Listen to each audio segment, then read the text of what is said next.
तमाम कयास, उम्मीद और आशाओं के बाद आज अंतरिम बजट पेश कर दिया गया है। ये बजट एक तरह से अंतरिम ही था, क्योंकि इसमें कुछ खास बड़े ऐलान तो किए नहीं गए। अब बजट आने के बाद कुछ लोगों का हाल ये है। पोपट पे पोपट, पोपट पे पोपट, सब जगह मेरा पोपट हो रहा। तो वहीं कुछ नेताओं ने इसे ऐतिहासिक बजट करार दिया।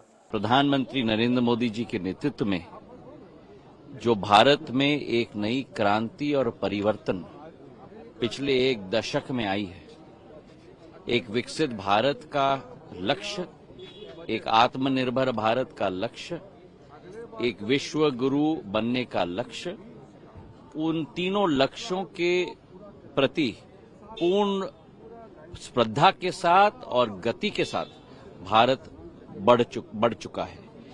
हमारी चार जो जात प्रधानमंत्री के मस्तिष्क में है, हमारी महिलाएं, हमारे नौजवान, हमारे गरीब, हमारे अन्नदाता, उनके पूर्ण रूप से ऊर्जावान होने के आधार पे ही भारत आगे बढ़ेगा। और जो नए नए कीर्तिमान हर एक क्षेत्र में हमने स्थापित किए हैं, चाहे अधोसंरचना हो, चाहे प्रधानमंत्री आवास योजना हो, जो चाहे गरीब कल्याण योजना हो, चाहे आयुष्मान कार्ड योजना हो, एक एक क्षेत्र में हमारे नौजवानों ने नए कीर्तिमान स्थापित किए हैं, चाहे ओलंपिक्स हो, चाहे कोई भी प्रतिस्पर्धा हो। भारत अब आगे बढ़ चुका है। यही समय है, सही समय है।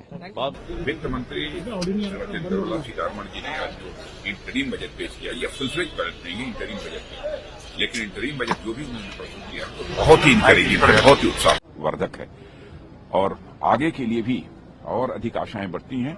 और भारत की इकॉनमी की साइज जितनी इस समय है, इसमें पूरी तरह से मैं आश्वस्त हूं इस इंटरिम बजट के कारण ही, जो भी इंडिकेशन इस बजट से मिले हैं कि हमारी इकॉनमी जो आज दुनिया की टाइप 5 कंट्रीज में है, उसकी साइज बढ़कर 2027 तक मोर देन $5 ट्रिलियन जाएगी और 2030 आते आते मोर देन $7 ट्रिलियन तक पहुंचेगी। 2047 का जो एक रोड मैप दिया है प्रधानमंत्री, या उस रोड मैप, उस टारगेट को हम अचीव करेंगे, हम लोग पूरी तरह से कॉन्फिडेंट हैं। लेकिन आप हमें कमेंट बॉक्स में ज़रूर बताएं कि आपको ये बजट कैसा लगा या आपके लिए इस बजट पे क्या कुछ ऐलान हुआ। चलिए अब आते हैं अपने चुनावी चौपाल पर। इतनी कड़ाके की सर्दी के माहौल में भैया झारखंड की सियासत का पारा तो कतई हाई।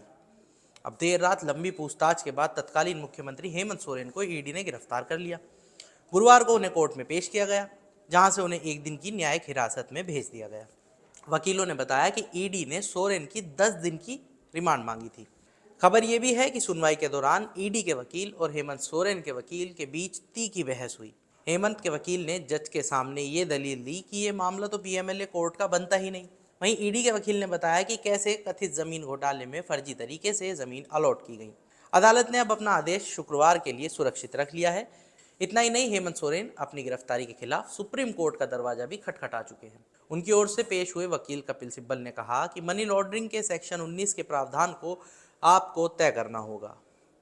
आखिर ऐसे कैसे किसी को भी गिरफ्तार किया जा सकता है, वो भी किसी राज्य के मुख्यमंत्री को इतनी रात गए। अब इस मामले पर चीफ जस्टिस 2 फरवरी यानी शुक्रवार को सुनवाई के लिए राजी हो गए हैं। वहीं विपक्ष का इन दिनों कुछ ऐसा हाल है कि आ बैल मुझे मार।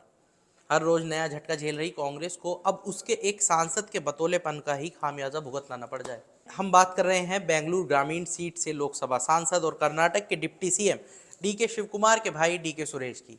जूनियर डीके ने इस बजट को पक्षपाती बता डाला। चलिए यहाँ तक भी ठीक है, लेकिन बवाल तब मचा जब उन्होंने एक अलग राज्य की मांग कर दी। उन्होंने कहा कि जब फंड की बात आती है तो दक्षिण भारत को नज़रअंदाज किया जाता है। सांसद साहब ने कहा कि अगर ऐसा ही हालात रहे तो उन्हें देश के दक्षिण हिस्से के लिए एक अलग देश की मांग करनी पड़ेगी। बस फिर क्या था, बीजेपी ने आओ देखा ना ताओ लगा दी गिलास कांग्रेस की। केंद्रीय मंत्री राजीव चंद्रशेखर ने डीके सुरेश पर निशाना साधा और आरोप लगाया कि कांग्रेस पार्टी विभाजनकारी राजनीति कर रही है। बवाल को बढ़ता देख कर्नाटक के मुख्यमंत्री सिद्धारमैया को बीच में आना पड़ा। उन्होंने कहा कि कोई भी अलग देश की मांग नहीं कर सकता। एक फेडरल स्टेट में आप अपने लिए कुछ भी मांग सकते हैं, लेकिन एक अलग देश की मांग वो तो बिल्कुल नहीं कर सकते। तो खैर, आज के चुनावी चौपाल में इतना ही। बाकी तमाम बड़ी खबरों के लिए जुड़े रहिए मनी कंट्रोल हिंदी के साथ। आप हमारे यूट्यूब चैनल को सब्सक्राइब करें, फेसबुक पेज को लाइक करें और अब आप व्हाट्सएप के जरिए भी हमसे जुड़ सकते हैं, जिसका लिंक आपको कमेंट बॉक्स में मिलेगा। और साथ ही साथ कमेंट बॉक्स में हमें अपनी राय भी ज़रूर दें। तब तक के लिए धन्यवाद।